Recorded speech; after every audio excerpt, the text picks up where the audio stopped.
Para mabili ng buko. May tanong ako sa'yo. Ano napundar mo? Wala, hanggang ano-ano lang. Makabili ng damit, pantalon, yun, pagkain. Yun lang ang ano ko. Pero ano yung pangarap mo? Nagtrabaho ka, anong gusto mo mabili? Pag nakaipon, bibili na lang. Anong bibilin mo? Yung magugustuhan ko na ano. Na gamit. Oo. Di ba naisip yung mga lupa? Maganda yung ganun, no? Pwede yung gano'n. Lupa na may matataniman.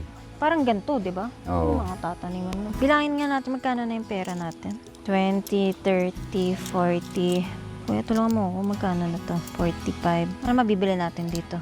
Yung sabi mo nga, buko eh. Buko ba? Oo nga ba? Akala ko kasi lupa na bibili natin. Ay, ganito Kuya Jesus. May gusto akong sabihin sa'yo. Pumunta ako dito para pasyalan ka. Pero meron pa. Di ba mahilig ako mag-surprise? Anong tingin mo surprise ko ngayon? Hindi ko makita eh. Hindi mo makita? Ala, ayan. Yan.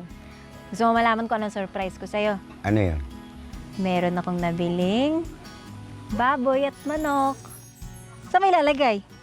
Andyan na, yung nakalagay na eh. Wala, hindi naman atin yan eh. Siyempre, tatanggalin natin yan mamaya. Siyempre, ibabalik. Meron pa ako isa pang sorpresa. Ano yun? Itong tinatayuan natin. Pwede tayo magtanim. Pwede. Alam mo bakit? Oo. Binili ko na po itong lupang to para sa'yo. Lupa mo na to. So? Kaya kinuha ko ID mo, binili na po natin ito. Lahat ito, yan, lahat yan sa'yo. Gagawa tayo ng bahay mo. Anong plano natin dito? Ibibigay namin sa inyo yung titulo. Nakapangalan ito sa'yo. Oo. Regalo po namin ito sa'yo. Oo. Masaya ka naman po ba? Masaya naman. May lupa ka na! Iba ka na! Ako bahala sa'yo. Sabihin mo sa akin kailangan natin para makagawa tayo ng bahay mo dyan. Tapos lalagay pa tayo marami pang hayop. Mga alaga muna natin yan. Tapos magtatanim tayo dito. Pwede.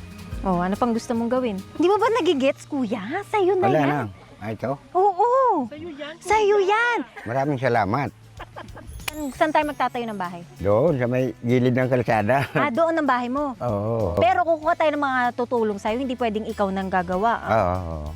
Kailangan boss ka na lang, foreman, ganun, ha? Dadamihan pa natin yan. Kambing, baka, anong gusto mong hayop pa? Palaka. Baka. Baka. Ayaw mo palaka?